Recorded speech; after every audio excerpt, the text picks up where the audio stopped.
Hi guys! Bagong video na naman po ang aking hatid sa inyong lahat. Today is December 24 at hito nga at tumitingin kami kung saan kami pwedeng kumain to celebrate Christmas together. So previously, may nakita na kaming restaurant to celebrate Christmas together. So ang restaurant na yon ay located sa loob ng Banyan Tree Hotel. A seafood buffet restaurant pero sa last minute nagbago ang mood ko. This time, parang gusto ko na naman kumain ng mga Chinese dishes, lalo na yung hot pot kasi nga malamig na dito sa Qatar. At iniisip ko pa lang talaga ang hot pot na natakam na naman talaga ako guys. At nung okay na yung pupuntahan namin, ito nga at nag-book na kami ng Uber. At yung pupuntahan naming restaurant is not anymore new to us. In fact, pangatlong beses na ito guys.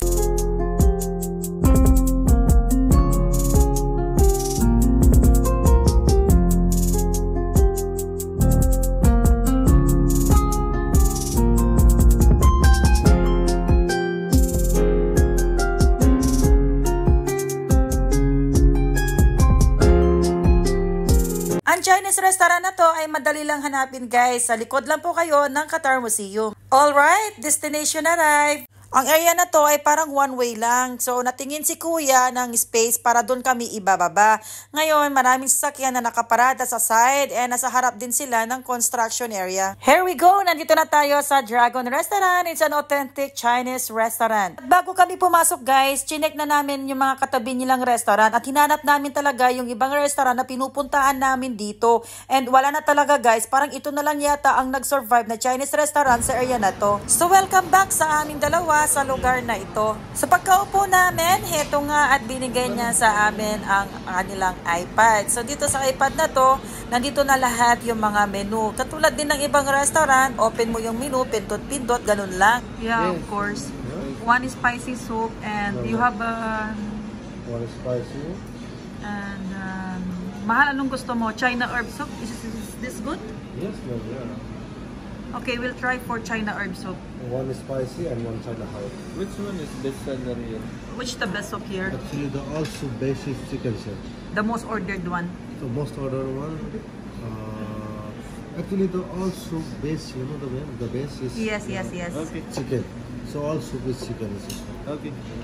What about drinks? So, where is your drinks here? Drinks, we have some drink, water and iced tea. How much is it? Iced tea is 2 spicy soup, 1 seafood set, and shrimp dumpling. Yeah. Alright. And iced tea for drinks. Yeah, that's one. Ayan at nakapag-order na kami and while waiting for our order, of course, ang ating laging ginagawa na flex ko na naman ang pagbumuka ko. Magsawa na kayo guys talaga, promise. Decoration-wise, sa loob ng restaurant na ito, guys, is makikita nyo naman na ang daming mga nakasabit dyan.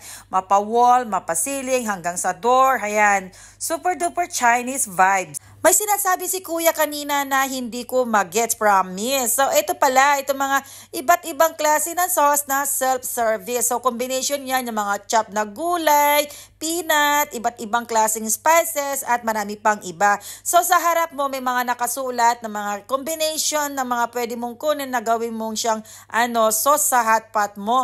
Sa totoo lang, hindi ko talaga nabasa yon. Ang ginawa ko, kuha na lang ako ng kuha. Kung ano lang yung gusto ko na hindi ko na talaga alam kung ano magiging lasa ng hot pot namin sa mga pinagkukuha kong sauce. At ito naman ang iced tea nila. Akala ko unlimited or bottomless. Hindi rin talaga guys. 12 real isang bottle.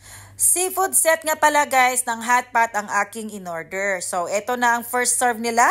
So, ang kanilang mga gulay, nandyan si mustasa, si Chinese gabbit, si pak choy, si shiitake mushroom, nandyan din si broccoli, 2 itlog, si patatas, at saka si tofu. May mushroom din na ibang variety guys. So, ayan, mamili ka na kung anong gusto mong ilagay na gulay sa iyong hot pot.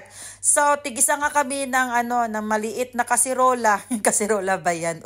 Oo, sa kanya itong spicy soup na yan. As you can see, mamula-mula. At ito naman yun sa akin, puti, Chinese herb soup daw. So, marami siyang spices and herbs na nakalagay. Maanghang na nga yung sabaw niya. At ako naman yung mga pinagkukuha kong sauce. Yan yung may mga combination din na may mga maanghang katulad ng chili oil, chili sauce, chili paste na. And it's my turn. Ganun din. Bahala na talaga yung mga sauce na yan.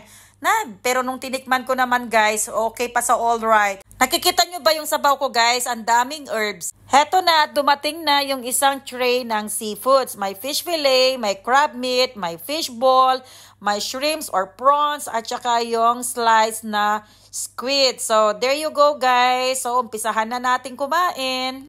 At heto na nga guys, ang the most exciting part. O, diba? Yan, hirap na hirap siya kumuha ng pagkain gamit ang chopsticks. Nakakaloka. Ewan ko ba kung sino may problema? Yung chopsticks kanina, ayan, pa hard to get man ang fish fillet.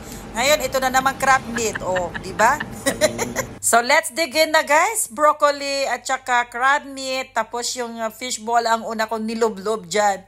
So, I cannot wait. Ayan, siguro na. Ang bagal naman ako mula.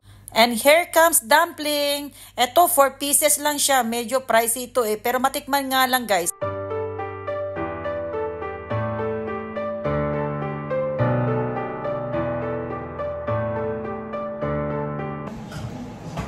Pahinga mood muna guys. Rest mood kasi usog na. Pero marami pa kami kakainin. Kaya naka-rest mood muna ang aming tiyan. And then after that, to be continued na. Tingnan nyo guys. So yun pa lang yung nauubos namin. No? Marami pang natira. Kaya naka-rest mood kami. Yan.